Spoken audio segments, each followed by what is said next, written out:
Hujan deras disertai angin kencang melanda Kabupaten Bojonegoro Sabtu 26 September 2020 sore tadi. Dilaporkan sejumlah pohon tumbang dan salah satu SPBU di Kecamatan Balen rusak.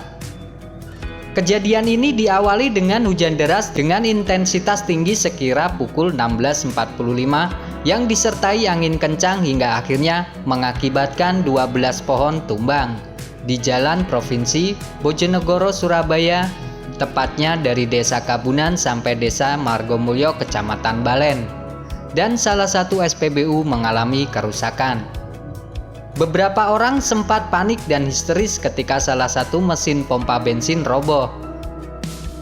Tidak ada korban jiwa dalam peristiwa ini, namun arus lalu lintas sempat mengalami kemacetan dan teras rumah milik Bapak Kasminar 59 tahun warga setempat tertimpa pohon serta satu kabel listrik PLN putus melintang di jalan, tepatnya di depan pom Balen. Masa Allah guling ya Allah.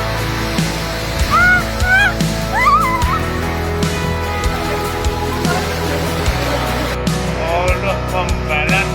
Wah kalian. Rawuh kalian. Biar kabeh.